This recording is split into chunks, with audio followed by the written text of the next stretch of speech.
తెలంగాణ ప్రభుత్వంలోని యొక్క పెద్దలకు తెలవకుండానో లేకపోతే ఇలా అసమర్థతతోనో కేంద్ర ప్రభుత్వం తీసుకునే ఒక నిర్ణయంతో దాదాపు 2500 కోట్ల రూపాయల తెలంగాణ సంబంధించిన నిధులు ఆంధ్ర రాష్ట్రం తీసుకుపోవడం జరిగింది. దీని ముఖ్యంగా నేను ఇక్కడున్న మీడియా సోదరులకు, తెలుగు మీడియాలో ఉన్న, హైదరాబాద్లో ఉన్న తెలుగు మీడియాకు సంబంధించిన ప్రతినిధులకే కానీ యాజమాన్యాలకే కానీ ఇన్ని సంవత్సరాల నుంచి మీరు ఈ ప్రాంతంలో మీ కార్యాలయాలు నడుపుతున్నారు, ఇన్ని సంవత్సరాల నుంచి ఈ ప్రాంతంలో మీ యొక్క ఆఫీస్లే కానీ మీ యొక్క న్యూస్ ఛానల్సే కానీ ఆఫీస్లే అని నడుపుతున్నారు. తెలంగాణ ప్రాంతానికి నష్టం జరుగుతున్న యొక్క సమయంలో ఎంత ప్రతిపక్ష పార్టీలు చెప్పినా చెప్పకపోయినా మీ పట్ల బాధ్యత తెలంగాణ ప్రాంతానికి ఉన్నదనే విషయం మీకు యాద్ చేస్తున్నా. ఈ యొక్క సమాచారం కన్సాలిడేట్ నిధులు ఏదైతే ఆంధ్ర ప్రాంతానికి తెలంగాణ నుంచి పోయిందన్నదో అక్కడ నష్టం బీఆర్ఎస్ పార్టీ కాదు, లేదా కొంతమందికి జరిగిన నష్టం కాదు. ఇది తెలంగాణ ప్రాంతానికి మొత్తానికి జరిగిన నష్టం.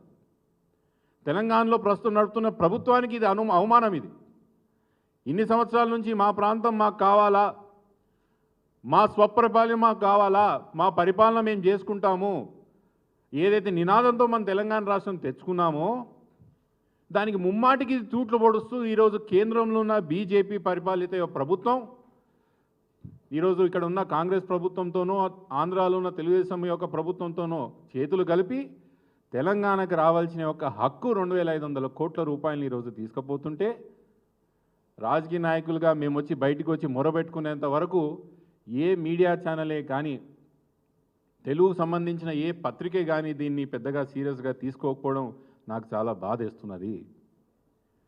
అదొక దిక్కు అయితే 10 సంవత్సరాల నుంచి ఈ సమస్య నడుస్తున్నది. 10 సంవత్సరాల నుంచి ఆంధ్రాలో ఉన్న వంటి అక్కడున్న ప్రభుత్వాలు ఇక్కడ ఉన్న ప్రభుత్వం కేసీఆర్ గారి యొక్క ప్రభుత్వం మీద విపరీతంగా ఒత్తిడి తెచ్చిండ్రు.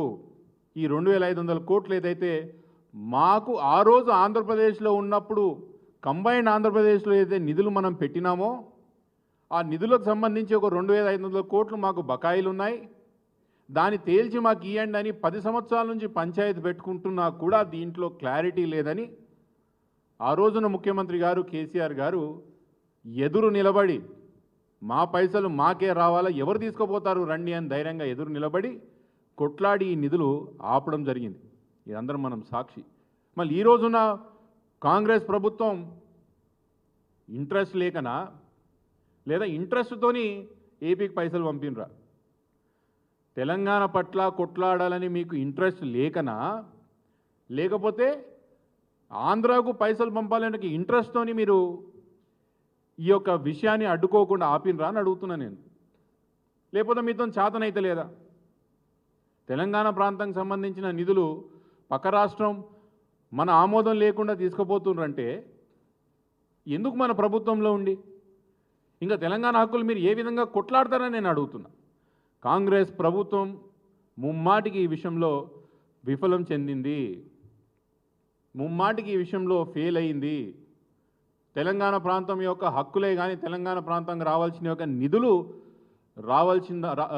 రాబట్టడంలో కాంగ్రెస్ పార్టీ ముమ్మాటికి ఇక్కడ ఫెయిల్ అయిందనే విషయం మనం చెప్పక తప్పదు. కాంగ్రెస్ పార్టీ ఒక దిక్కైతే అసలు తెలంగాణ రాష్ట్రంలో ఉన్న బీజేపీ నాయకులు నాకన్నా అనిపిస్తుందో లేదో కానీ మీకన్నా అనిపించాలి కొన్నిసార్లు. అరే నాకు కేసీఆర్ పట్ల కోపం ఉన్నది, బీజేపీ నాయకులకు చాలామంది కేసీఆర్ గారి పట్ల కోపం ఉన్నది, కేటీఆర్ గారి పట్ల కోపం ఉన్నది. కేసీఆర్ గారు కేటీఆర్ గారు బీఆర్ఎస్ మీద ఉన్న కోపం తెలంగాణ ప్రాంతం మీద ఎందుకు చూపుతారు ఈ బీజేపీ వాళ్ళు నాకైతే అర్థమవుతలేదు. మీరు తెలంగాణ ప్రాంతం ప్రతినిధులు కదా, మీరు కూడా కదా, మీకు కూడా మా ఓట్లు వేసిరు కదా, తెలంగాణ ప్రజలు ఓట్లు వేసిరు కదా, ఎప్పుడు లేని విధంగా 8 మంది ఎంపీలు మిమ్మల్ని గెలిపించారు కదా.